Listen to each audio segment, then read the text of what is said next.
श्री शिवाय दोस्तों, आप सभी लोग जानते हैं कि 21 मई 2026 यानी गुरुवार को ज्येष्ठ महीने की पंचमी तिथि का पावन आगमन हो रहा है और ज्योतिषीय दृष्टिकोण से ये तिथि ज्येष्ठ मास की सबसे महत्वपूर्ण और बड़ी तिथि मानी जाती है, क्योंकि गुरुवार का दिन और पंचमी का संयोग एक महायोग बनाता है, जिसमें किया गया ज्येष्ठ पंचमी का व्रत और पूजन आपके जीवन के समस्त कष्टों को हरने की शक्ति रखता है। और विशेष रूप से इसी दिन घर के मुख्य द्वार पर दीपक प्रज्वलित करने का जो उपाय है वह इतना प्रभावशाली है कि वह कभी भी विफल नहीं होता और इसका आध्यात्मिक महत्व शब्दों में बयान करना मुश्किल है।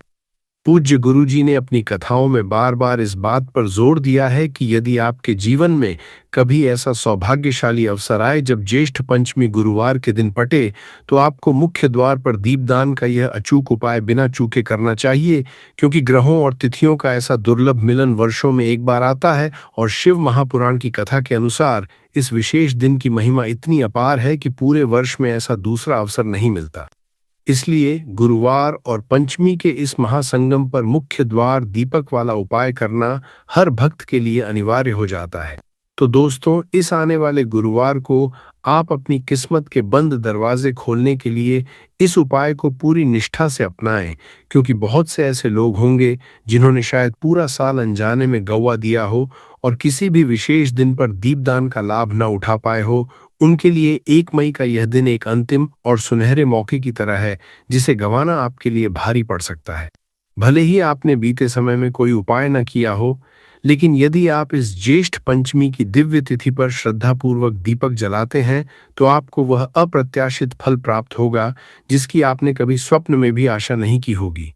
इसीलिए आप इस महा उपाय को एक बार जरूर आजमाएं, ताकि यह ईश्वरीय अवसर आपके हाथ से न निकल जाए और आपको अपनी भक्ति का पूर्ण फल मिल सके। ये उपाय साक्षात शिव महापुराण की नवीन कथाओं से प्रेरित है, जिसे आज हम आपको इतने सरल और स्पष्ट तरीके से समझाएंगे कि आपको किसी अन्य जानकारी की आवश्यकता ही नहीं पड़ेगी। तो चलिए दोस्तों, इस कल्याणकारी उपाय की गहराई में उतरते हैं और जानते हैं कि ज्येष्ठ मास के गुरुवार का ये दिन क्यों इतना चमत्कारी माना जाता है। क्योंकि अक्सर देखा गया है कि जो मनोकामनाएं बड़े बड़े यज्ञों और अनुष्ठानों से भी पूर्ण नहीं हो पाती, वे ज्येष्ठ पंचमी के इस छोटे से दीप उपाय से रातों रात सिद्ध हो जाती हैं और बहुत से भक्तों ने इसे प्रत्यक्ष अनुभव कर अपने जीवन में सुखद परिवर्तन देखे हैं।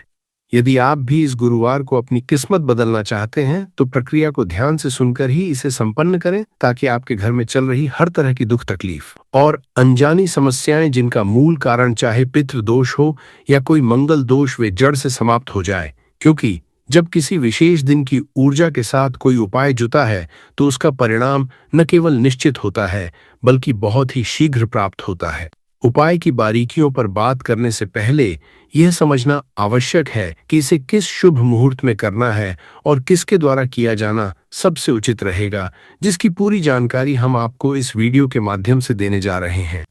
लेकिन आगे बढ़ने से पहले, यदि आप पहली बार हमसे जुड़ रहे हैं, तो पुण्य के भागीदार बनने के लिए तुरंत हमसे जुड़ें और कमेंट सेक्शन में अपनी अटूट आस्था का परिचय देते हुए श्री शिवाय, नमस्तुभ्यम और ओम नमः शिवाय जरूर लिखें, ताकि आपकी हाजिरी महादेव के दरबार में लग सके और आप अपनी गरीबी भरे से अपनी अपनी अटूट आस्था का परिचय देते हुए अपनी गरीबी भरे से कष्टों को दूर करने के लिए इस जानकारी को अंत तक बिना स्किप किए देखें, क्योंकि अधूरा ज्ञान कभी पूर्ण लाभ नहीं देता। इस एक मुख्य द्वार वाले दीपक के उपाय को करने की सही विधि, स्थान और समय के सभी उत्तर आपको इसी वीडियो में मिल जाएंगे और यह उपाय करना आपके लिए सोने पर सुहागा साबित होगा, क्योंकि गुरुवार की पंचमी स्वयं लक्ष्मी और नारायण के मिलन का प्रतीक है। तो आइए अब विस्तार से चर्चा करते हैं कि इस दीपक को प्रज्वलित करने का सर्वोत्तम समय क्या है, क्योंकि पंचमी पर प्रदोष काल की महिमा सर्वोपरि होती है। हालांकि आप इसे सुबह के समय भी कर सकते हैं, लेकिन शाम का वक्त आध्यात्मिक ऊर्जा के संचार के लिए विशेष रूप से सिद्ध माना गया है और शाम का समय भी है। अब देखिए, यहाँ पर हम मुख्य रूप से सुबह का समय नहीं बोलेंगे, क्योंकि 21 मई गुरुवार ज्येष्ठ पंचमी का दिन है और इस पावन दिन पर प्रदोष काल के समय का बहुत ही ज्यादा महत्व होता है। हालांकि यदि आप सुबह के समय भी इस उपाय को करते हैं, तो वह भी बहुत शुभ फलदायी होगा, उसमें कोई भी परेशानी वाली बात नहीं है। तो चलिए विस्तार से जानते हैं इस विशेष और चमत्कारी उपाय के बारे में। लेकिन उससे पहले एक छोटी सी विनती है कि यदि आप पहली बार इस वीडियो को देख रहे हैं तो इसे लाइक जरूर करें और हमसे जुड़ने के लिए सब्सक्राइब करें। साथ ही कमेंट बॉक्स में अपनी राशि या अपना नाम जरूर लिखें, क्योंकि हम आपकी राशि के अनुसार आपके भाग्य की जानकारी भी देते हैं और जीवन में चल रही समस्याओं को दूर करने के लिए बेहद सरल और सटीक उपाय भी बताते हैं। तो चलिए अब हम अपने सबसे पहले उपाय की चर्चा कर लेते हैं। देखिए, ज्येष्ठ मास के इन पवित्र दिनों में विशेष रूप से भगवान शिव, माता पार्वती और भगवान विष्णु की पूजा अर्चना की जाती है और अब साथ ही साथ पंचमी की महान तिथि का संयोग भी बन गया है। तो इसे ऐसा समझ लीजिए कि अब आपके जीवन में धन की वर्षा होगी, सुख समृद्धि का वास होगा, धन में निरंतर वृद्धि होगी और महादेव स्वयं आपके जीवन के समस्त संकटों को जैसे खत्म कर देंगे। तो चलिए सबसे पहले उस विशेष उपाय की बात करते हैं जो आपको पंचमी के दिन मुख्य रूप से करना है। इस उपाय को करने से आपकी कोई भी ऐसी मनोकामना या इच्छा जो बहुत समय से अधूरी है और पूरी नहीं हो पा रही है, वह बड़ी से बड़ी विश भी महादेव की कृपा से पूर्ण हो जाएगी। जब आप गुरुवार पंचमी के दिन इस पहले उपाय को पूरे विश्वास के साथ करते हैं तो इसका प्रभाव तुरंत दिखाई देने लगता है। आप सभी जानते हैं कि श्री हरि विष्णु को तुलसी दल सबसे ज्यादा प्रिय है और बिना तुलसी माता के भगवान विष्णु की पूजा अधूरी मानी जाती है। यहाँ तक कि उनके भोग में भी तुलसी का होना अनिवार्य है। यदि आप श्री हरि विष्णु को प्रसन्न कर लेते हैं तो आपकी कोई भी इच्छा अधूरी नहीं रहेगी, क्योंकि उनके प्रसन्न होने का अर्थ है साक्षात माता लक्ष्मी की कृपा प्राप्त करना। इस उपाय के लिए आपको तुलसी के 5 पवित्र पत्ते लेने हैं और ये पांचों पत्ते आपको अपने घर के मंदिर में ही श्री हरि विष्णु की प्रतिमा या फोटो के समक्ष अर्पित करने हैं। भगवान विष्णु के चरणों में इन पत्तों को रखें और साथ ही साथ गाय के शुद्ध देसी घी का एक दीपक तैयार करें जिसमें गोल बाती का प्रयोग करें। दीपक प्रज्वलित करने के बाद आपको ओम नमो भगवते वासुदेवाय नमः इस प्रभावशाली मंत्र का कम से कम 11 बार शांत मन से जप करना है। ध्यान से सुनिए, मंत्र है ओम नमो भगवते वासुदेवाय नमः। मंत्र जप के बाद श्री हरि विष्णु के सामने हाथ जोड़कर अपनी जो भी समस्या या मनोकामना है वो कह दे। फिर देखिएगा कि आपकी जो भी विषय या इच्छा है, चाहे वो घर की निर्धनता दूर करने की बात हो, गरीबी मिटाने की प्रार्थना हो या फिर धन की कमी को दूर करने की इच्छा हो, वो कैसे पूरी होती है। यदि आपके घर में फिजूल खर्ची बहुत होती है, पैसा हाथ में नहीं रुकता या फिर परिवार में कोई सदस्य लंबे समय से बीमार है या किसी के विवाह में बाधा आ रही है, तो अपनी वो समस्या बस एक बार श्री हरि विष्णु को बता दीजिए। यह दिन साल का सबसे बड़ा और उत्तम दिन है, इसलिए इस दिन आप जो भी मांगेंगे भगवान विष्णु उसे बहुत ही जल्द पूरा कर देंगे। यह हमारा पहला उपाय था। अब चलिए बात करते हैं दूसरे चमत्कारी उपाय की। यदि आपके जीवन में आर्थिक संकट बहुत ज्यादा बढ़ गए हैं और धन की कमी के कारण लगातार परेशानियां बनी हुई हैं, यहाँ तक कि एक एक पैसे के लिए आपको बहुत ज्यादा संघर्ष करना पड़ रहा है, तो आज रात सोने से पहले आपको यह विशेष दीपक का उपाय जरूर करना चाहिए। इसके अलावा यदि आपका व्यापार, बिजनेस या दुकान ठीक से नहीं चल पा रही है तो भी आज की रात इस उपाय को करना आपके लिए बहुत शुभ रहेगा। देखिए दोस्तों, दीपक जलाने से घर की समस्त नकारात्मक ऊर्जा बाहर निकल जाती है और सकारात्मकता का संचार होता है। यह उपाय करने का अवसर साल में केवल एक ही बार मिलता है, इसीलिए इसे ध्यान से समझें। इस उपाय के लिए आपको तुलसी जी की सूखी लकड़ी की आवश्यकता होगी। यदि आपके पास पहले की कोई पुरानी सूखी हुई तुलसी की लकड़ी है तो आप उसका उपयोग कर सकते हैं। अन्यथा तुलसी के पौधे में जो लकड़ी अपने आप सूख गई हो उसे आप तोड़ सकते हैं। बस ध्यान रहे कि सूर्यास्त से पहले ही आपको यह लकड़ी तोड़ लेनी है। इस उपाय के लिए सबसे पहले एक मिट्टी का दीपक लें या फिर आप आटे का दीपक भी बना सकते हैं, क्योंकि शास्त्रों में आटे के दीपक को सबसे उत्तम और शुद्ध माना गया है। इस दीपक में आपको शुद्ध घी भरना है और जो तुलसी की लग्जी आपने ली है उसे भी इसके अंदर रख देना है। ध्यान रहे कि तुलसी की लग्जी पर आपको चारों तरफ से अच्छी तरह घी लगा लेना है। देखिए, गुरुजी ने बताया है कि जो तुलसी जी की लकड़ी है, यदि आप उपाय करते हैं और वह बहुत ही शीघ्रता से जल जाती है, तो इसके लिए आपको एक छोटा सा कार्य करना होगा। आपको थोड़ी सी रुई ले लेनी है और उस रुई को आपने जो तुलसी जी की सूखी लकड़ी ली है उस पर अच्छे से चारों तरफ लपेट देना है। तुलसी जी की लग्जी के ऊपर रुई लपेटने के बाद इसे आपको पूरी तरह से शुद्ध घी के अंदर डुबो लेना है। अब इसे आपको एक दीपक की बाती के रूप में प्रयोग करना है। अब दोस्तों, आपके मन में यह सवाल होगा कि इस दीपक को आखिर प्रज्वलित कहाँ करना है। तो देखिए, इस दिव्य दीपक को आपको या तो भगवान विष्णु जी की प्रतिमा के सामने प्रज्वलित करना होगा, या फिर आप इसे भगवान श्री राम या भगवान श्री कृष्ण के सामने भी जला सकते हैं, क्योंकि ये सभी भगवान विष्णु के ही अवतार हैं। इसलिए इनमें से किसी के भी सामने आप ये दीपदान कर सकते हैं। इसके अलावा आप इस दीपक को साक्षात माता तुलसी जी के सामने भी प्रज्वलित कर सकते हैं। पूज्य गुरु जी ने स्पष्ट बताया है कि जो भी व्यक्ति इस विशेष दिन पर तुलसी जी की लकड़ी से इस प्रकार दीपदान करता है, उसके जीवन में कभी भी धन धान्य की कोई समस्या नहीं रहती है। इसीलिए आपको पूरे साल में केवल एक बार ही यह दुर्लभ मौका मिलता है। इस उपाय को एक बार सच्चे मन से करके जरूर देखना। आपकी सभी मनोकामनाएं और इच्छाएं अवश्य पूर्ण होंगी। ध्यान रहे, ये उपाय आपको रात्रि में सोने से पहले ही संपन्न करना है। अब हम बात करते हैं कि तुलसी के गमले में आपको वह कौन सी गुप्त चीज डालनी है, जिस उपाय को करने मात्र से आप अपने जीवन में महाधनी बन जाएंगे। आपको इतना धन प्राप्त होगा कि भविष्य में कभी भी आपके पास पैसों की कमी नहीं आएगी और ना ही कभी आपका धन व्यर्थ के कामों में बर्बाद होगा। आपकी आर्थिक तरक्की की रुकावटें हमेशा के लिए खत्म हो जाएंगी।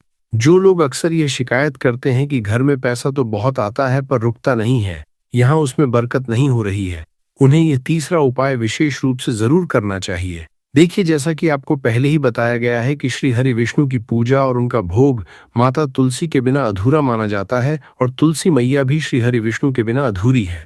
इसलिए जब भी आप माता तुलसी से जुड़ा कोई उपाय करते हैं तो आप सीधे तौर पर श्री हरि विष्णु को प्रसन्न कर लेते हैं। अब किस व्यक्ति को कितना भाग्य और धन देना है, यह पूरी तरह श्री हरि विष्णु के हाथ में होता है, जबकि धन का वितरण माता लक्ष्मी करती हैं, जो कि स्वयं माता तुलसी का ही एक दिव्य स्वरूप है। तो आपको करना क्या है? आपको थोड़ी सी पिसी हुई हल्दी लेनी है, क्योंकि हल्दी का सीधा संबंध श्री हरि विष्णु और आपके गुरु ग्रह से होता है। हल्दी आपकी कुंडली में गुरु को मजबूत बनाती है और जीवन में सुख सौभाग्य को खींचने का काम करती है।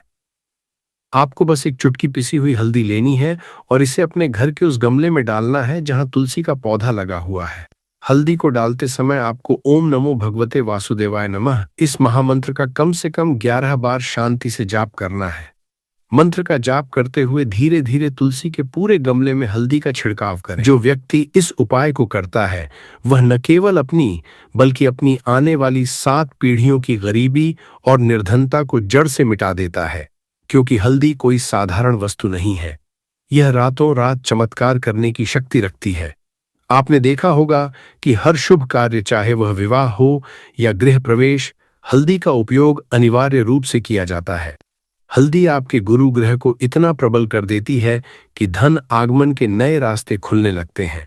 ज्येष्ठ पंचमी का यह दिन साल का सबसे उत्तम दिन है। इसलिए इस दिन तुलसी के गमले में हल्दी डालने का यह उपाय श्री हरि विष्णु और महादेव दोनों को अत्यंत प्रसन्न करता है और आपके जीवन से दरिद्रता को हमेशा के लिए विदा कर देता है। तो चलिए अब बात कर लेते हैं अपने तीसरे विशेष उपाय की, जो आपके घर के मुख्य द्वार से जुड़ा हुआ है। यह उपाय आपके घर में स्थिर लक्ष्मी के वास के लिए है, ताकि जो भी पैसा आपके घर आए वह सुख शांति के लिए रुके, ना कि बीमारियों या फिजूल खर्ची में जाए। यदि आप कर्ज के बोझ से दबे हैं या पैसा आना बिल्कुल बंद हो गया है, तो आपको फिर से पिसी हुई हल्दी लेनी है और उसमें थोड़ा सा पानी मिलाकर उसका एक गाढ़ा पेस्ट तैयार कर लेना है। अब इसी हल्दी के पेस्ट से आपको अपने घर में पवित्र स्वास्तिक के चिन्ह बनाने हैं। कितने स्वास्तिक? एक स्वास्तिक आपको बनाना है अपनी उस तिजोरी पर जिसमें आप अपना कीमती धन और पैसा रखते हैं। चाहे तो आप उसे संदूक में रखते हो या अलमारी में, बस उस स्थान पर हल्दी से एक सुंदर स्वास्तिक का निर्माण करना है। दूसरा स्वास्तिक आपको अपने घर के मंदिर में बनाना है और इसके साथ ही 2 स्वास्तिक आपको अपने घर के मुख्य द्वार पर बाहर की तरफ बनाने हैं। इस प्रकार हल्दी से आपको कुल 4 स्वास्तिक तैयार करने हैं, 2 मुख्य द्वार के बाहर, एक तिजोरी पर और एक अपने पूजा घर में। बस इतना सा उपाय करने के बाद आप स्वयं देखेंगे कि आपकी धन की तिजोरी हमेशा पैसों से भरी रहेगी और कभी खाली नहीं होगी, क्योंकि शास्त्रों के अनुसार जहां हल्दी का स्वास्तिक होता है वहां कभी दरिद्रता वास नहीं करती और साक्षात धन की देवी माता लक्ष्मी वहां खींची चली आती है, क्योंकि हल्दी जल्दी का सीधा संबंध भगवान श्री हरि विष्णु से है और जहां विष्णु जी का वास होता है, वहां लक्ष्मी जी स्वतः ही निवास करती हैं। यदि आप अपने घर के मंदिर में स्वास्तिक बनाते हैं तो इससे पूरे घर में सकारात्मक ऊर्जा का संचार होता है और घर की नकारात्मक शक्ति या बुरी ऊर्जाएं तुरंत बाहर निकल जाती हैं। मुख्य द्वार की महिमा तो सबसे निराली है, क्योंकि माता लक्ष्मी की कृपा दृष्टि सबसे पहले आपके मुख्य द्वार पर ही पड़ती है, और यदि द्वार पर हल्दी का स्वास्तिक बना हो तो वे अत्यंत प्रसन्न होकर घर के भीतर प्रवेश करती हैं। जो व्यक्ति ज्येष्ठ पंचमी के दिन अपने द्वार पर यह मांगलिक चिन्ह बनाता है, उसके घर में स्थिर लक्ष्मी का वास होता है और सुख समृद्धि बनी रहती है। साथ ही पुण्य लाभ के लिए इस दिन गौ माता को हरी घास जरूर खिलाएं। यदि आपको ये जानकारी उपयोगी लगी हो तो वीडियो को लाइक करें, हमसे जूझने के लिए सब्सक्राइब करें और कमेंट बॉक्स में हर हर महादेव जय मां लक्ष्मी अवश्य लिखें। अब बात करते हैं एक और विशेष उपाय की। हम सभी के घरों में तुलसी का पौधा होता है, तो आपको तुलसी जी के 3 पत्ते लेने हैं। लेकिन ध्यान रहे कि पंचमी तिथि के दिन तुलसी के पत्ते नहीं तोड़ने चाहिए, इसलिए आप इन्हें एक दिन पहले ही तोड़कर रख लें। इन 3 पत्तों के साथ आपको एक चुटकी हल्दी लेनी है और उसमें थोड़ा जल मिलाकर पेस्ट बना लेना है। साथ ही एक दीपक तैयार करें, चाहे वह मिट्टी का हो या आटे का, और उसमें शुद्ध घी डालकर लंबी बाती का प्रयोग करें। अब आपको उन तीनों तुलसी के पत्तों पर हल्दी की एक एक बिंदी लगानी है। पहला पत्ता आपको अपने घर के मंदिर में भगवान विष्णु, लड्डू गोपाल या श्री राम की प्रतिमा के समक्ष श्रद्धापूर्वक अर्पित करना है। इसके बाद बाकी बचे 2 पत्ते और दीपक लेकर आपको अपने घर के तुलसी चौरे के पास जाना है। उन दोनों पत्तों को भी तुलसी जी की जड़ के पास अर्पित कर दें और अंत में वह लंबी बाती का घी का दीपक वहां प्रज्वलित कर दें। जो भी भक्त इस पावन दिन पर तुलसी जी के 3 पत्तों का यह अद्भुत प्रयोग कर लेता है, उसका परिवार हमेशा संकटों से सुरक्षित रहता है और घर के समस्त क्लेश व तनाव समाप्त हो जाते हैं। अब अगले उपाय की ओर बढ़ते हैं। यदि आपके जीवन में आर्थिक तंगी बहुत ज्यादा बढ़ गई है, धन की निरंतर समस्या बनी हुई है और कहीं मेहनत के बाद भी पैसा हाथ में नहीं टिक रहा है, तो आज रात सोने से पहले आपको यह चमत्कारी दीपक का उपाय अवश्य करना चाहिए। यदि आपका व्यापार या दुकान भी मंदी चल रही है तो यह रात्रि का विशेष उपाय आपके लिए रामबाण साबित होगा, क्योंकि दीपक की लौ घर की सभी नकारात्मक शक्तियों को जलाकर राख कर देती है और खुशहाली का मार्ग प्रशस्त करती है। और आज से नहीं, प्राचीन युग से आपको पता ही होगा, जितने शास्त्र हैं, ग्रंथ हैं, वास्तु हैं, ज्योतिष शास्त्र हैं, सभी में मोर के पंख को बहुत इंपॉर्टेंट स्थान दिया जाता है। हिंदू मान्यताओं के अनुसार घर में मोर पंख का प्रयोग करने से अमंगल टल जाता है। विशेष रूप से कहा जाता है कि मोर पंख से दुरात्माएं पास नहीं, मोर पंख को भगवान श्री कृष्ण ने अपने मुकुट पर स्थान दे सम्मान दिया। वास्तु के अनुसार मोर पंख घर से अनेक तरह के वास्तु दोष को दूर करता है और मोर पंख सकारात्मक ऊर्जा को अपनी तरफ खींचता है। जो ऋषि महर्षि थे, उन्होंने मोर पंख की कलम से ही बड़े बड़े ग्रंथ लिखे हैं। मोरपंख की उपयोगिता बताने लायक नहीं है, क्योंकि आयुर्वेद में भी इसका अच्छा खासा महत्व होता है और शास्त्रों के अनुसार संध्या नाम का एक स्वर्ग पर उसने अधिपत्य कर लिया था, देवताओं को बंदी बना लिया था। तभी भगवान ने असुर को मारने की एक योजना बनाई और योजना के अनुसार सभी देवी देवता और सभी 9 ग्रह एक मोर के पंखों में विराजित हो गए। इसके बाद मोर शक्तिशाली हो गया, उसने संध्यासुर का वध कर लिया। तभी से मोर को और भी पूजनीय और पवित्र समझा जाने लगा। आगे बढ़ने से पहले आपसे रिक्वेस्ट करते हैं कि वीडियो को लाइक जरूर करिएगा, दोस्तों को कर दीजिएगा, और अगर आपने अभी तक चैनल को सब्सक्राइब नहीं किया है तो चैनल को सब्सक्राइब करके बेल आइकॉन जरूर दबाइएगा। दोस्तों, सिर्फ आर्षि मुनि और राजा महाराजा ही नहीं, बल्कि भगवान श्री कृष्ण के क्या कहने, आपको भी पता है कि कृष्ण कन्हैया को मोर पंख बिना अधूरा समझा जाता है। उन्हें मोर मुकुट वाला कहा जाता है। उनके मुकुट में मोर पंख के बिना वो कभी रहते नहीं थे। इसका कारण भी ये था कि बचपन से ही उन माता ने उन्हें मोर पंख धारण करवाया था, क्योंकि मोर पंख से काल सर्प दोष दूर होता है और श्री कृष्ण भगवान को काल सर्प दोष था। दोस्तों, सिर्फ हमारे धर्म में ही नहीं, बल्कि एशिया के बहुत सारे देशों में मोर पंखों को अध्यात्म से जोड़कर देखा जाता है। आपने सुना होगा, वो प्रेम, प्रतिष्ठा, धीरज और स्नेह का सूचक है और में मोर पंख की बहुत महत्ता बताई गई है। जब हम बौद्ध धर्म की बात करें तो समझा जाता है इसमें मोर अपने सारे को खोल देता है, इसलिए उसके पंख विचारों और मान्यताओं में खुलेपन का चिन्ह समझे जाते हैं। जब हम ईसाई धर्म की बात करते हैं तो मोर के खूबसूरत पंख जन्नत के दरवाजे के बाहर अद्भुत शाही बगीचे का चिन्ह समझे जाते हैं। और जो ग्रीस के लोग होते हैं वो मोर के पंखों को स्वर्ग और सितारों की निगाहों के साथ जोड़ते हैं। हमारे मोर को धन की देवी लक्ष्मी, विद्या की देवी सरस्वती, कृष्ण कन्हैया, गणपति, कार्तिज्ञ इन सभी से जोड़कर देखा जाता है और लक्ष्मी सौभाग्य, खुशहाली, धन धान्य और संपन्नता का चिन्ह समझा जाता है। मोर के पंखों का प्रयोग लक्ष्मी की इन्हीं विशेषताओं को हासिल करने के लिए किया जाता है। और मोर पंख को अगर बांसुरी के साथ आप अपने घर में रखते हैं तो रिश्तों में प्रेम का रस घुल जाता है। हमारा घर मंदिर की तरह होता है। अगर उसमें रहने वाले सदस्य रोज आपस में झगड़ा करने लगे तो ये अपवित्र सा लगने लगता है। इसके कई कारण हो सकते हैं। सबसे बड़ा कारण होता है घर में अत्यधिक नकारात्मक ऊर्जा का प्रवेश करना। अब सवाल उठता है कि घर में अगर नकारात्मक ऊर्जा बढ़ गई है तो इसको दूर कैसे किया जाए। इसका प्रवेश अगर हो गया है तो इसको बाहर कैसे करें। इसके लिए हमने आपको जन्माष्टमी के दिन भी एक प्रयोग बताया था कि मोर के पंखों आरती के बाद आप अपने घर पे खूब हवा में हिलाए। इससे आपके घर की जितनी नकारात्मक ऊर्जा है वो आपके घर से बाहर हो जाएगी। आपको ये रोज ही करना चाहिए, सिर्फ एक दिन नहीं। मोर पंख को अगर आप अपने घर के अंदर हाथों से ऊपर से नीचे फहराते हैं तो आपके घर के आसपास की जितनी नकारात्मक ऊर्जा है वो घर से बाहर चली जाती है। और जिस घर में सबसे ज्यादा सकारात्मक ऊर्जा होती है वहीं माता लक्ष्मी का प्रवेश जल्दी होता है। इसी बात को रखते हुए आज हम आपको बताएंगे कि घर में वो कौन सी 3 जगह है जहां पर आपको मोर पंख जरूर रखना चाहिए। और इन जगहों पर अगर आप मोर पंख रख देते हैं तो आपके घर में भी सबसे अधिक सकारात्मक ऊर्जा बनी रहेगी। तो साक्षात लक्ष्मी जी आपके घर जरूर आमंत्रित होंगी। आप किसी भी शुभ दिन मोर का ये पंख लेकर के घर के किसी ऐसे स्थान पर सबसे पहले लगा दें जहां पर आने जाने वाले लोगों की नजर सबसे आधा पड़ती है। असल में मोर का पंख नकारात्मक ऊर्जा को अवशोषित करता है, यानी कि एब्जॉर्ब करता है। इसलिए आपको इसको ऐसे स्थान पर लगाना चाहिए जहां ये सभी को नजर आए। मोर के पंख के ये प्रयोग न सिर्फ आपको बल्कि आपके घर के सदस्यों के जीवन में भी सुख और समृद्धि जरूर लेकर आएंगे। ये प्रयोग आप अपने घर पर किसी भी शुभ दिन से शुरू कर सकते हैं। और दोस्तों, अभी तो गणेशोत्सव का माहौल चल रहा है। ऐसे अनंत चतुर्दशी के पहले, गणेशोत्सव पूर्ण होने के पहले आप अपने घर पर अगर इसको लगा देते हैं तो समझा जाता है सरस्वती माता के उपासक होते हैं या फिर विद्यार्थी होते हैं। वो पुस्तकों के बीच अगर मंत्रित करके मोर पंख को रख ले तो पूरा पूरा लाभ उठा सकते हैं। अगर आप मंत्र सिद्ध करते हैं, तांत्रिक पूजा आदि करते हैं तो उस जपने वाली माला को समझा जाता है।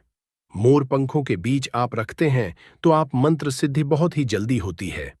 घर के सभी अलग अलग कमरों में मोर पंख लगाने से घर का वास्तु बदला जा सकता है।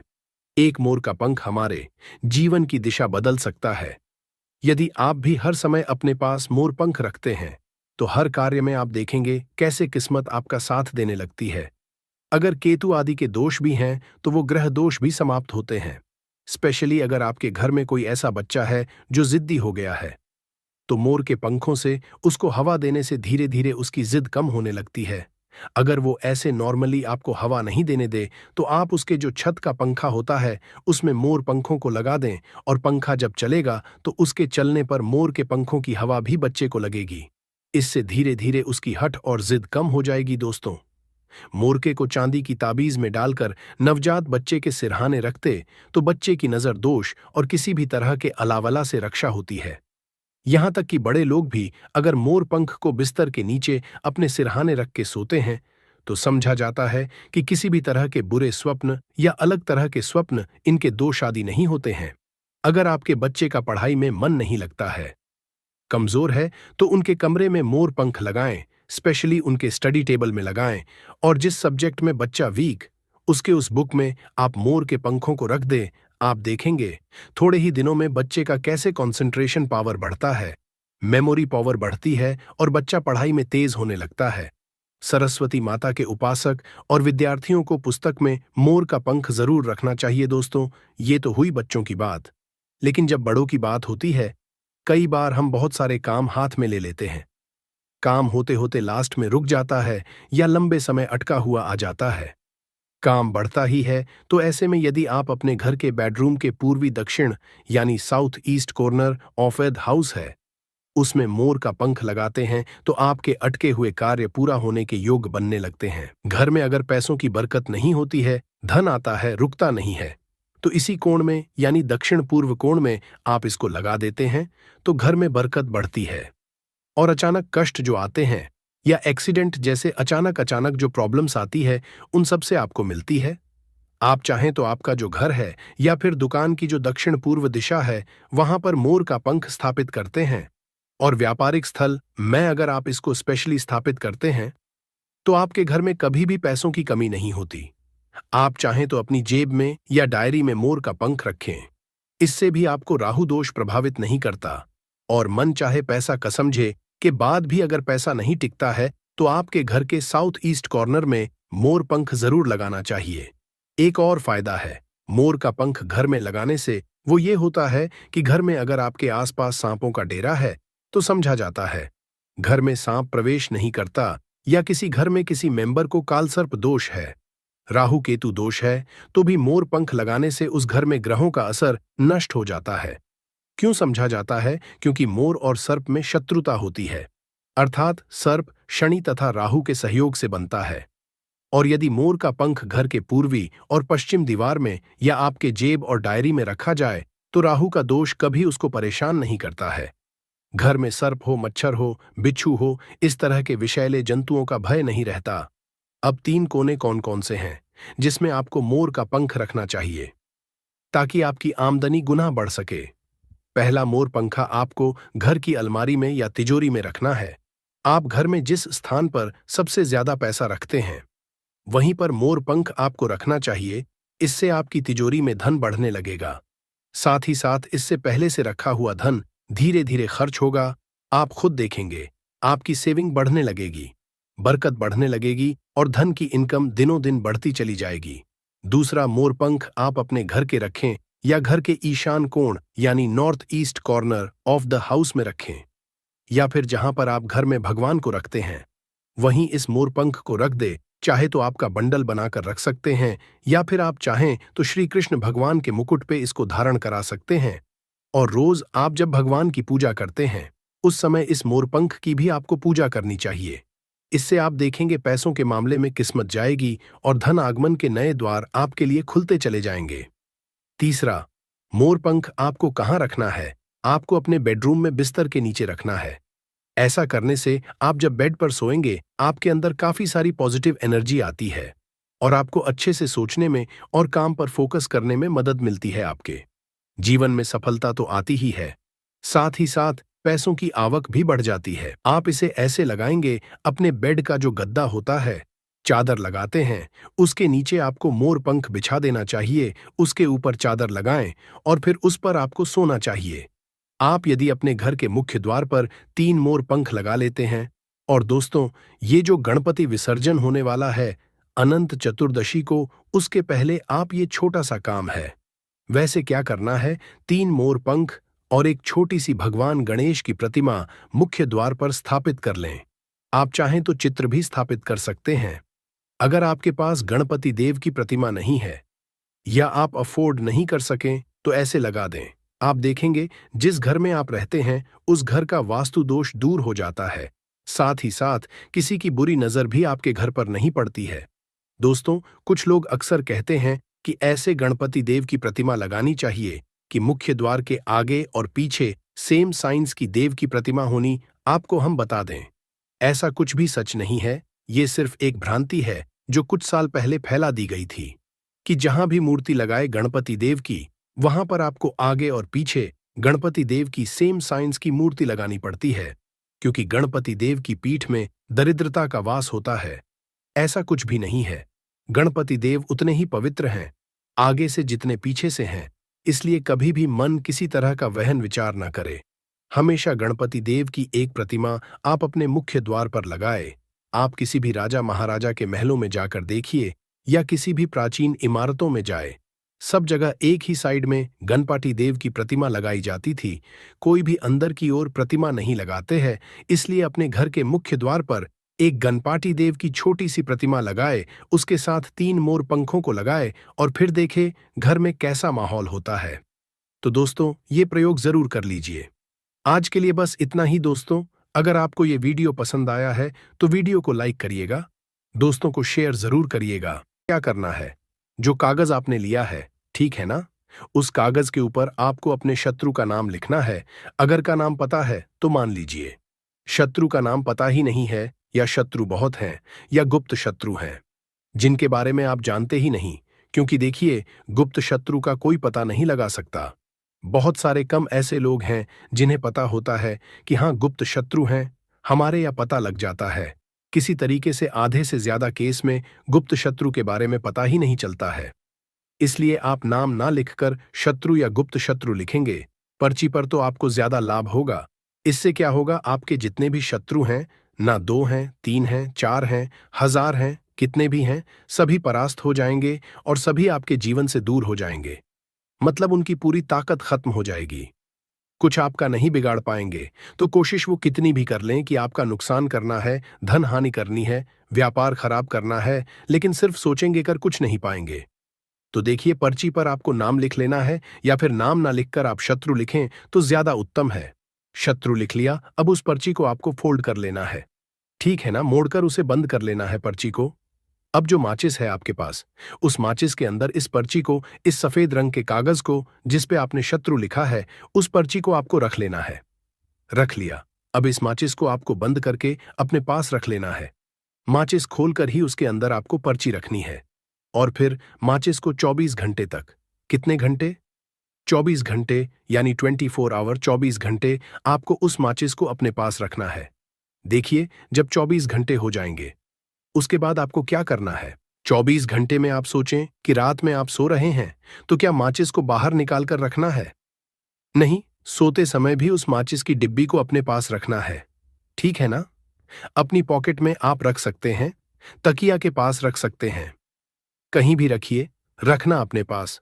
जब 24 घंटे हो जाएंगे, उसके बाद अगले दिन आपको क्या करना है कि सुबह उठना है, जो भी आप काम करते हैं वो काम कर लीजिए। उसके बाद जब भी आपको समय मिले, उस समय आपको क्या करना है, कहीं एकांत स्थान पर जाना है, ठीक है ना। आप किसी ऐसे स्थान पर भी जा सकते हैं जहां पानी भरा होता है, इकट्ठा हो जाता है, ऐसे स्थान पर भी जा सकते हैं, या ऐसे स्थान पर चले जाइए जो बिल्कुल एकांत, जहां कोई आता जाता ना हो। एकांत व्यक्ति आए तो कोई बात नहीं, ज्यादा लोग ना आते जाते हो, ऐसे स्थान पर आपको जाना है, और वहां जाकर फिर से आपको अपने शत्रुओं के बारे में सोचना है। ऐसा सोचना है कि मेरे जितने भी शत्रु हैं, अब वो परास्त हो रहे हैं, मेरे जीवन से दूर हो रहे हैं, और चाहकर भी अब वो मेरा कुछ नहीं बिगाड़ सकते। ऐसा सोचना है, और मन ही मन आपको प्रार्थना करनी है राहु से कि मेरे जो शत्रु हैं, मेरे जो दुश्मन हैं, उन्हें मेरे जीवन से आप दूर कर दीजिए, ठीक है ना। ये माचिस का उपाय राहु से जुड़ा हुआ है। अब आपको क्या करना है, उस पूरी माचिस की डिब्बी को वहां एकांत में फेंक कर आ जाना है। तो माचिस की डिब्बी को जब फेंकेंगे, पर्ची के साथ ही आपको फेंकना है। ऐसा नहीं है कि आप सोचे माचिस के अंदर से पर्ची निकालकर आपको उस डिब्बी को फेंकना है। पूरी की पूरी डिब्बी ऐसे ही फेंक कर आ जाना है, तीली के साथ, पर्ची के साथ पूरी माचिस, और फिर पलटकर आपको नहीं देखना है, सीधे अपने घर पर आइए, हाथ पैर धो लीजिए। बाकी आपको कुछ भी करने की जरूरत नहीं है। कितनी ये उपाय करना है, सिर्फ एक बार करना है, ज्यादा बार ये उपाय नहीं करना है। सिर्फ एक बार तो किसी भी दिन आप ये उपाय करिए। शत्रु 1 हो, 2 हो, लाख हो, 1000 हो, करोड़ ही क्यों ना हो, आपके जीवन से दूर हो जाएंगे और कभी आपको परेशान नहीं कर पाएंगे। तो बहुत उत्तम, बहुत अचूक उपाय है, करिए और रातों रात इसका चमत्कार देखिए। देखिए, ये उपाय स्त्री पुरुष कोई भी कर सकता है। किस समय करना है, सुबह में, दोपहर, कभी भी इस उपाय को आप कर सकते हैं, किसी भी दिन कर सकते, ठीक है ना। बाकी कुछ भी आपको पूछना हो, आप कमेंट सेक्शन में पूछ सकते हैं। बाकी बालाजी महाराज का जयकारा जरूर लगाइए, उनका आशीर्वाद आपको मिलता रहेगा। उनका आशीर्वाद जिन्हें मिलता है, उनका हमेशा कल्याण ही होता है, और कभी उन्हें शत्रु परेशान नहीं कर पाते हैं। अगर आप यहां तक वीडियो देख चुके हैं तो आपको बता दूं, आगे बताए जाने वाले उपाय इतने लाभकारी है जिस किसी ने भी किए उसको 100% लाभ हासिल हुआ है। तो चलिए साधारण जीवन में इस्तेमाल होने वाली वस्तुओं के कुछ धन प्राप्ति उपाय भी बताते हैं। इसी तरह घर में और भी कुछ चीजें हैं जो आपके वास्तु दोष का कारण बनती है और आपकी परेशानी की वजह बनती है। तो आइए पहले जान लें, क्या आपको अपने घर में वास्तु दोष के बारे में कैसे पता लगता है और किस तरह से आप बड़ी ही आसानी से इसे कर सकते हैं। दोस्तों, वास्तुशास्त्र के अनुसार किसी भी घर में वास्तु दोष होने से सुख, शांति और पारिवारिक उन्नति में बाधा पैदा होती है। वास्तु दोष के कारण पनपने वाली नकारात्मक ऊर्जा से व्यक्ति के भाग्य पर बुरा असर पड़ता है। साथ ही घर के लोगों को कई तरह की परेशानियों का सामना करना पड़ता है। दोस्तों, शास्त्रों के अनुसार अगर हम ये छोटे मोटे उपाय कर लें तो अपने घर नेगेटिव एनर्जी से छुटकारा पा सकते हैं। तो आइए जानते हैं, लेकिन उससे पहले दोस्त आपसे रिक्वेस्ट है कि वीडियो को लाइक करें, अपने दोस्तों के साथ शेयर करें और अगर आपने अभी तक चैनल को सब्सक्राइब नहीं किया तो सब्सक्राइब करके बेल आइकॉन जरूर प्रेस कर लें। दोस्तों, नंबर 1, जीवन में तरक्की पाने के लिए रोज पहली रोटी गाय को दें, पीपल को जल चढ़ाएं और चींटियों को मिला आटा दें। तांबे के लोटे में जल लाल चंदन मिलाकर रात को अपने सर के पास रखकर सो जाएं। सुबह उस जल को तुलसी को चढ़ा दें। ऐसा करने से आपकी परेशानियां धीरे धीरे दूर हो जाएंगी। नंबर 2, वास्तु के मुताबिक अगर आपके घर में तिजोरी है और आप उसके सामने शीशा लगा दें तो इससे धन में बरकत होती है। व्यापारी लोग अपने कैश बॉक्स के सामने शीशा लगाएं, इससे आपके ग्राहक बढ़ेंगे। दोस्तों, 3, झाड़ू पोछा कभी भी खुले में नहीं रखना चाहिए, इन्हें हमेशा छिपाकर रखना चाहिए और झाड़ू कभी भी रसोई में नहीं रखनी चाहिए। नंबर 4, शौचालय का दरवाजा हमेशा बंद होना चाहिए। माना जाता है कि घर की नकारात्मक ऊर्जा शौचालय में ही बात करती है। ऐसे में अगर शौचालय का दरवाजा खुला रहता है तो नकारात्मक ऊर्जा आपके घर में प्रवेश करती है। नंबर, घर में सुख शांति के लिए कपूर को घी में डूबाकर सुबह शाम जलाना चाहिए। इससे घर में वास्तु दोष भी कम होता है और रह रहे सदस्यों के जीवन की परेशानियां दूर होती हैं। दोस्तों, नंबर 6, दुर्घटना से बचने के लिए शाम को हनुमान चालीसा के बाद कपूर जरूर जलाना चाहिए। नंबर 7, घर में जिस जगह वास्तु दोष हो वहां कपूर की 2 टीकियां रखें। खत्म हो जाने के बाद वहां दोबारा इसे रखें। नंबर 8, अस्त के बाद कभी भी किसी को दूध, दही या प्याज नहीं देना चाहिए, यह भाग्य में बाधक भी बन सकता है। नंबर 9, घर के मुख्य द्वार पर कूड़ादान कभी भी न रखें।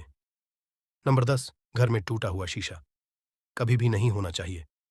नंबर 11, अच्छे भाग्य के लिए सुबह नहाते समय पानी में थोड़ा सा कपूर का तेल मिलाएं। शनिवार को चमेली का तेल भी मिला सकते हैं। नंबर 12, लक्ष्मी की कृपा पाने के लिए रोज रात को रसोई अच्छी तरह से साफ करके चांदी की कटोरी में कपूर और लौंग जलाएं। यह प्रक्रिया रोज की जाए तो घर में बरकत बनी रहती है और मां लक्ष्मी जल्द ही ऐसे घर से आकर्षित होती है। ऐसे घरों से नकारात्मकता हमेशा दूर रहती है। दोस्तों, नंबर 13, घर के सोने वाले कमरे में पौधे नहीं लगाने चाहिए, इससे आपके ऊपर नकारात्मक असर हावी हो सकता है। नंबर 14, घर में पौधे लगाते समय पानी में सेंधा नमक डालें। सादे नमक का भी आप उपयोग कर सकते हैं, लेकिन दोस्तों ज्यादा फलदायी होता है। आपको शुभ फल जल्द ही हासिल होंगे। दोस्तों, घड़ी की सही दिशा आपके जीवन को भी सही रास्ता दिखाने में मदद कर सकती है। इसके अलावा कैलेंडर को किस जगह लगाना चाहिए और किस जगह पर नहीं, ये भी हम जानेंगे। सबसे पहली बात जिसकी हम बात करेंगे वो है दोस्तों, घड़ी का आकार यानी घड़ी की शेख। दोस्तों, शास्त्र के अनुसार गोलाकार की घड़ी या अंडाकार घड़ी सबसे उत्तम मानी जाती है, पर आजकल देखा जा रहा है कि बाजार में कई तरह की घड़ियां मौजूद हैं जिसमें घर के सदस्य या भगवान की तस्वीरें और फोटो भी लगी होती है। लेकिन दोस्तों, आपको बता दें कि घड़ी के साथ तस्वीरें लगाना बिल्कुल भी सही नहीं है। इससे आपके घर के सदस्यों के जीवन पर समय का असर देखने को मिल सकता है। और की तस्वीर घड़ी में बिल्कुल भी नहीं लगानी चाहिए, क्योंकि भगवान की तस्वीर को रोज धूप, दीप, अगरबत्ती और पूजन की आवश्यकता होती है और घड़ी तो कई महीनों तक धूल में पड़ी रहती है। इससे भगवान का अपमान होता है और यह शुभ नहीं माना जाता। हो सके तो घड़ी का आकार गोल और अंडाकार ही पसंद है। घड़ी का गोल या अंडाकार बोना हमारी पृथ्वी के आकार को दर्शाता है। जो को और घड़ी में नुकीले कौन होते हैं, और वास्तु के अनुसार नुकीली चीजें नकारात्मक ऊर्जा का संचार करती हैं। दोस्तों, अगली बार जिसका आपको ख्याल रखना है वो ये है कि घड़ी को स्वच्छ रखें, साफ सफाई का ध्यान रखें, धुलना जमा होने दें, और कहीं से भी घड़ी टूटी फूटी नहीं होनी चाहिए। दोस्तों, जैसा कि हम सभी चाहते हैं कि हमारे जीवन में सब अच्छा और बेहतर होता रहे, तो उसके लिए हम खुद को संवारे रखते हैं, नए कपड़े और नए आभूषण पहनते हैं। उसी तरह अपने घर की घड़ी को स्वच्छ और नए जैसा ही रखना चाहिए। ये कहीं से भी टूटी फूटी नहीं होनी चाहिए। समय समय पर घड़ी पर चढ़ी धूल और जालों को साफ करते रहें, जिससे आपका भाग्य भी धुंधला नहीं पड़ेगा। दोस्तों, कई घरों में आदत होती है कि पुरानी गाड़ी को बनवाकर ही चलाते रहते हैं। एक जगह नई घड़ी आई तो पुरानी किसी और जगह लगा देते हैं। कृपया ध्यान रखें, घर में पुरानी या फिर टूटी हुई या धूल चढ़ी हुई और बंद गाड़ी तो बिल्कुल भी ना रखें। क्यों? इससे घर में नकारात्मकता और दरिद्रता का वास होने लगता है। बंद पड़ी घड़ी को घर में रखने से व्यक्ति के जीवन में नए अवसर नहीं आते और वो अपने कार्य में सफलता हासिल नहीं कर पाता। अगली बार जिसका आपको ध्यान रखना है वो है घड़ी की सही दिशा। घड़ी को कभी भी दक्षिण दिशा में नहीं लगाना चाहिए। दक्षिण दिशा यमलोक की दिशा मानी जाती है। काल का अंतिम चक्र यहीं से शुरू होता है। इसीलिए वास्तुशास्त्र में इस दिशा को घड़ी के लिए अशुभ माना गया है। घर में घड़ी को उत्तर दिशा, पूर्व दिशा या पश्चिम दिशा में आप लगा सकते हैं, लेकिन ध्यान रखें कि घड़ी को कभी भी मुख्य द्वार, कमरे के दरवाजे या आने जाने के लिए उपयोग किए जाने वाले दरवाजे के ऊपर कभी भी नहीं लगाना चाहिए। इससे समय का असर आपके आने जाने की गति और दिनचर्या पर पड़ सकता है। दोस्तों, घड़ी के साथ कैलेंडर का भी ध्यान रखें। जहां घड़ी समय का चिन्ह है, तो वहीं कैलेंडर उससे जुड़ी तारीखों का लेखा जोखा बताता है। कैलेंडर को पूर्वी और उत्तरी दिशा की दीवार पर कभी भी नहीं लगाना चाहिए। ये इससे वास्तु दोष उत्पन्न होता है। और कृपया करके अपने घरों में नए कैलेंडर के साथ पुराना कैलेंडर कभी भी ना लगाएं। दोस्तों, घड़ी और कैलेंडर दोनों ही आने वाले समय के सूचक हैं, जो आगे बढ़ने की प्रेरणा देते हैं। उन्हें समय के अनुसार ही लगाना चाहिए। इस बात का हमेशा ध्यान रखें कि घड़ी का समय हमेशा सही होना चाहिए। बहुत से लोगों की आदत होती है घड़ी का समय आगे या पीछे रखते हैं, तो ये गलती आप ना करें। समय हमेशा सही रखें। इससे आपको कभी भी समय का कालचक्र और दुष्ट परिणाम हासिल नहीं होता। ये छोटा सा आप जरूर करके देखिए। दोस्तों, छोटी छोटी बातें हैं जिनका आपको ध्यान रखना है। दोस्तों, रखी हुई घड़ी और पुराना कैलेंडर आपके भाग्य को भी रुकावटों से भर देता है। इसीलिए वक्त के साथ आगे बढ़ते रहने के लिए घड़ी और कैलेंडर को बदलते रहिए, और कैलेंडर को कभी भी अपने सोने के कमरे में ना लगाएं, ना ही इसे कभी मुख्य द्वार पर टांगे। ये शुभ नहीं माना जाता। पुरानी घड़ी को दान में देना शुभ माना जाता है। इससे आपके जीवन से बुरा समय निकल जाता है। इसीलिए अगर आपके घर में कोई पुरानी घड़ी है जो टूटी फूटी ना हो और खराब ना हो, तो वो आप किसी जरूरतमंद को दान में जरूर दें। दोस्तों, हमारे हिंदू संस्कृति में प्रत्येक घर में प्रतिदिन पूजा पाठ करने की परंपरा है, और इसके लिए सभी अपने घरों में अपने आराध्य का छोटा सा ही क्यों ना हो, परंतु एक मंदिर अवश्य ही बनाते हैं। नियमित पूजा पाठ करने से न सिर्फ मानसिक शांति मिलती है, बल्कि पूरे घर में सकारात्मक ऊर्जा भी व्याप्त हो जाती है। परंतु यह बात भी सच है कि पूजा पाठ करने के कुछ नियम भी होते हैं, जिन्हें यदि हम कर देते हैं तो हमें हमारी पूजा का पूरी तरह से फल हासिल नहीं होता। पूजा करने के नियम प्राचीन काल से ही चले आ रहे हैं, जो कि एक ठोस धरातल पर आध्यात्मिक और वैज्ञानिक दोनों ही दृष्टिकोण से ध्यान में रखकर बनाए गए हैं। इसलिए हमें इन नियमों को बिल्कुल भी अनदेखा नहीं करना चाहिए। ऐसा ही एक महत्वपूर्ण नियम है नाद, यानी कि पूजा करते समय हम जब घंटी बजाते हैं, उसे बजाने के लिए शास्त्रों कुछ नियम निर्धारित किए गए हैं। शास्त्रों में देवताओं के सामने घंटी बजाने का बहुत अधिक महत्व बताया गया है, जिसे हम इस कृष्ण श्लोक के द्वारा समझ सकते हैं। आगम अर्थमतु देवानाम, गमन अर्थम तु राक्षसाम, घन्यथा रावम करुमिया दो। देवता आह्वान चरण, इसका अर्थ है कि घंटी बजाने से देवताओं का आगमन और राक्षसों का गुमान होता है, और जो घंटियां राक्षसों से हमारी रक्षा करती है उसे हमारा नमन है। तो चलिए दोस्तों, जान लेते हैं कि पूजा करते समय जब हम घंटी बजाते हैं तो उसके पीछे क्या कारण है, घंटी को बजाने के क्या नियम है, और पूजा के वक्त घंटी बजाते समय होने वाली गलतियां कौन सी है जो हमें भूल कर भी नहीं करनी चाहिए। दोस्तों, क्या आपने कभी अपने घर के मंदिर में रखी हुई घंटी को ध्यान से देखा है?